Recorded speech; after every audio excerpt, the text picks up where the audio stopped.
wanted to just get your reaction to the verdict and just kind of give us your insight about how all this went down. Sure. So just to let you know where I am right now, I'm in what's called Collect Pond Park, which is directly across the street from the courthouse, where we are frozen because everything has been stopped in terms of getting around, or traffic has been stopped and some foot traffic has been stopped. We thought there was going to be no verdict today, Katie. The judge came back into the courtroom. He brought back in the defendant. He brought back in the prosecutors. And he said he was going to ask the jurors if they wanted to be excused. And Trump was in a great mood when he walked into the courtroom.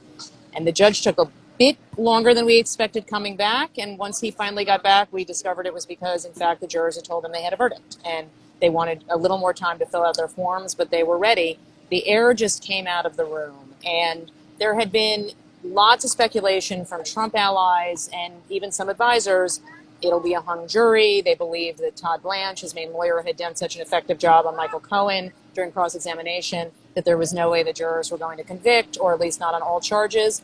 It was a very swift conviction on all charges. The jury foreman said guilty 34 times when asked where the jurors were and did they have a unanimous verdict on every count. Remember, these were falsified business records that were part of an effort to conceal a payment to a porn star during the 2016 election when it could have imperiled Trump's campaign.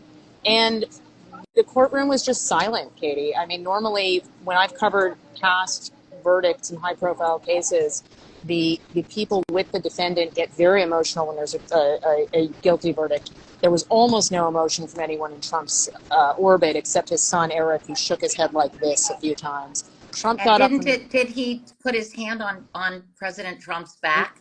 So that I didn't see because our view was obscured partially by the court officers and where we were sitting. They guard, essentially the entranceway into the well of the court. Trump got up once the court was done, once Justice Merchan told a former president of the United States that he was being released on his own recognizance, which is essentially in lieu of bail. And that he would have to come back for sentencing on July 11th, just a few days before the Republican Trump started to walk out of the courtroom. He reached for his son Eric's hand, and they clasped hands, and then they let go fairly quickly, and Trump just kept walking. I don't recall ever seeing an expression like that on his face. People who have spoken to him say that he's trying to keep up, a good appearance as he's talking to people, but even if he expected to be convicted, and remember, 2 Manhattan juries, civil juries, have convicted him in the past year and a half, this is something fundamentally different. We've never seen this before historically, and I'm sure there was a part of him that didn't really believe it would happen. He was very defiant, Maggie, after this. I don't know what, I've been trying to keep up via my phone, and I don't know whether he made a speech or he delivered a message on Truth Social. How did he react to the verdict? You know better than anyone. Yeah, no, he was very defiant. He spoke to the reporters who have been in the hallway outside the courtroom the entire time he's been in court, which is done for high-profile defendants in cases in this courthouse. And he said this is rigged. He said he couldn't get a fair trial. We know they're going to appeal. We know that his lawyer, Todd Blanche, protested it right afterwards, asked the judge, toss the verdict. The judge denied the request. But he was defiant, and I think we will see that in the coming days. We will see him continue to incorporate this into his campaign. I do think, Katie, it's important to remember that, look, this is a jury verdict. He can't spin it. I mean, he is spinning it as rigged, but he can't say it's something other than what it was, and it just was guilty across the board. He is going to make every effort to try to get it overturned. I don't know how this is going to play out across the country in the context of an election. There are so many people. You that's the big unknown, isn't it, Maggie? Because it seems like these trials and these allegations and now a conviction that somehow they actually helped him politically. They certainly have in the Republican primary. I don't know that will be the case in a general election. I also don't know that it will hurt him. I think that so much about him and legal problems and issues with women and business records issues and how he conducts his business. I think there's been so much heard about this over the last year and a half for voters who have either tuned into the E. Jean Carroll trials or the New York Attorney General's civil trial. Certainly people know the Access Hollywood tape, which we heard about over and over in this trial.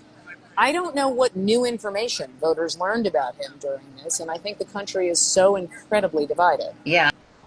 And there are probably not a lot of people who haven't made up their mind in Exactly. terms of undecided voters. That's Well, it right. will be fascinating to see. And of course, sentencing is scheduled for July 11th, Maggie. And, and do you think that Judge Marchand will sentence him to any prison time? He may. I mean, with the caveat that who knows. I think Justice Marchand has been very conscious of the historic nature of this trial. I apologize for bouncing around with my arm. That's all right. If I'm making people dizzy, he's been very conscious of the historic nature of this trial. He is a judge who is known as being really against white collar crime, and that is essentially what this is. I think that given how hard he bent over backwards to be mindful that he was dealing with a potential future president, which he said when Trump violated the gag order 10 times, according to the judge, and was fined 10 times, Mr. Trump, the last thing that I want to do is throw you in jail. You're a former president and a possible future president. I think that's still true, but we'll see what Trump does in the coming weeks. Remember, Katie, also, that's just a few days before the Republican National Convention. So that raises a whole other host of other questions, too. Well, you are going to have a very busy summer, Yes. Maggie, although you have a very busy winter, spring, summer, and fall with your job covering Donald Trump and now this campaign. Thank you so much for hopping on this IG Thank Live. I you. really appreciate it. Thank you. Talk to you soon. See you. Okay, bye. Bye.